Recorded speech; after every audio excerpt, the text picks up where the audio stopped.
दोस्तों, जय श्री हरि। आज हम लेकर आए हैं आषाढ़ मास महात्म्य कथा का अध्याय 23।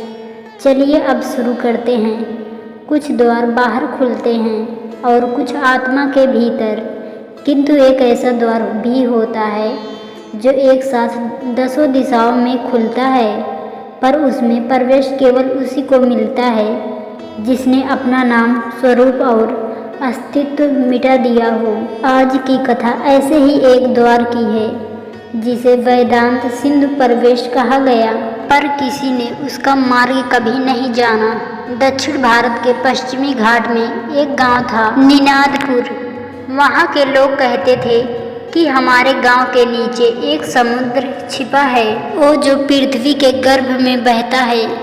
इस बात को लोगों ने सदियों तक लोक कथा समझा, सिवाय एक के, ऋषि एकांत देव। ऋषि एकांत देव ने 40 वर्षों तक किसी से बात नहीं की। वे हर वर्ष केवल आषाढ़ मास में गांव के बाहर एक गुफा में जाते और वहां से लौटते तो उनके शरीर से गंध नहीं बल्कि नाद निकलता था। एक वर्ष आषाढ़ मास में जब बहुत प्रचंड वर्षा हुई, गांव का पूरा क्षेत्र जल में डूब गया। लोग अपने घरों में कैद हो गए, मंदिर बह गया, पर गुफा का द्वार नहीं डूबा। वहां तक पहुंचना असंभव था। फिर भी गांव के 4 युवाओं ने एकाएक जाने की ठान ली। गुफा के बाहर उन्हें मिला एक पत्थर का लेख, जिस पर लिखा था, यदि जानना चाहते हो कि समय क्या है तो उस नदी से मिलो जो जमीन के नीचे बहती है पर अपने किनारे नहीं रखती। वे चारों भीतर गए। भीतर एक संकरी सुरंग थी। अंधेरा में दीवारों पर कुछ चमकते चिन्ह थे। चिन्ह संस्कृत के अक्षर नहीं थे बल्कि ध्वनि की तरंगे थी। उन चिन्हों को देखने से मन में कंपन हो रहा था, जैसे शब्द आंखों से घुसकर हृदय को छू रहे हो। 3 युवक डरकर पीछे हट गए, पर एक नाम था यज्ञसेन।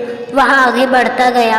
एक मोड़ पर पहुंचते ही वह सीधा एक गोलाकार जल सरोवर में जा गिरा, लेकिन यह जल ठंडा या गर्म नहीं था।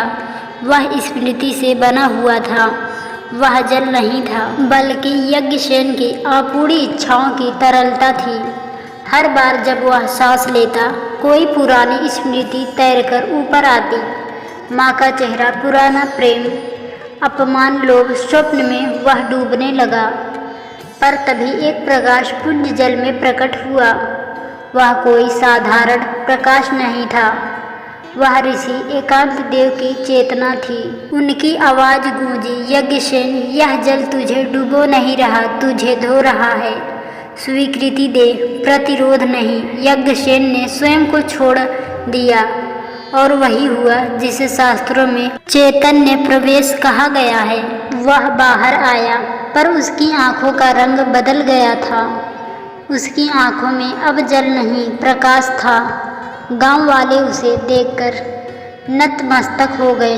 यज्ञसेन ने कुछ नहीं कहा, बस जमीन पर बैठ गया और अपनी हथेली से मिट्टी पर लिखा, वेदांत सिंधु प्रवेश। अब भीतर की यात्रा है। आज भी निनादपुर के लोग कहते हैं, जो भी आषाढ़ मास में मौन रहकर, भोजन त्याग कर और आत्म स्वीकृति के साथ उस गुफा में प्रवेश करता है, वह एक ऐसे जल से गुजरता है जो आत्मा की धुलाई करता है।